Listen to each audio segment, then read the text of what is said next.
વકીલ મેહુલ બોગરા પર ટીઆરબી જવાને કરેલા જીવલેણ હુમલા મામલે આરોપી સાજન ભરવાડ તરફી જામીન અરજીની માંગ સુરત સેશન્સ કોર્ટમાં કરાઈ હતી, જે 9મી સપ્ટેમ્બરના રોજ નામંજૂર કરાઈ હતી. જે બાદ ગુજરાત હાઈકોર્ટમાં સાજન ભરવાડના વકીલ દ્વારા જામીન અરજી મુકાઈ હતી, જેની સુનાવણીમાં મેહુલ બોગરા પર હુમલો કરનાર ટીઆરબી જવાન સાજન ભરવાડને શરતી જામીન આપવામાં આવ્યા છે. સુરતના વકીલ મેહુલ બોગરા પર 2.5 મહિના પહેલા ટીઆરબી જવાન સાજન ભરવાડે લાકડા વડે જીવલેણ હુમલો કર્યો હતો અને હુમલાનો લાઈવ વિડીયો પણ સામે આવ્યો હતો, જેને લઈને સમગ્ર ગુજરાતમાં ટીઆરબી જવાનની આવી દાદાગીરી સામે ખૂબ જ ફિટકાર વરસાવાયો હતો.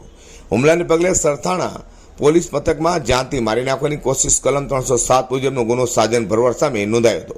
ત્યારબાદ પોલીસે તેની ધરપકડ કરી હતી. આજ દિન સુધી સાજન ભરવાડ લાજપોર જેલમાં કસ્ટડીમાં હતો. જામીન પર બહાર આવવા માટે સુરત સેશન્સ કોર્ટમાં તેને અપીલ કરી હતી, પરંતુ તે નામંજૂર કરવામાં આવી હતી, જેને લઈને ગુજરાત હાઈકોર્ટમાં અપીલ કરાતા શરતી જામીન મંજૂર કરાયા છે. વકીલ મેહુલ બોગરા પરના હુમલાના કેસમાં ગુજરાત હાઈકોર્ટે 10,000ના શરતી જામીન પર સાજન ભરવાડને જ્યુડિશિયલ કસ્ટડીમાંથી મુક્ત કર્યો છે. જામીન અંગે શરત મૂકી છે કે જ્યાં સુધી ચાર્જશીટ રજૂ ન થાય ત્યાં સુધી તે સુરત શહેરમાં પ્રવેશ નહીં કરી શકે. તે ઉપરાંત 1 વર્ષ સુધી સરથાણા કામરેજમાં પ્રવેશવા પર પ્રતિબંધ ફરમાવી દીધો છે. હવે સુરત સેશન્સ કોર્ટે સાજન ભરવાડના જામીન ફગાવ્યા હતા. સાજન ભરવાડ તરફથી કેસ લડનારા વકીલને વકીલ મંડળમાંથી આજીવન સસ્પેન્ડ કરી દેવામાં આવ્યા હતા. અઝર કુરેશી સાથે હર્ષદ સેઠા.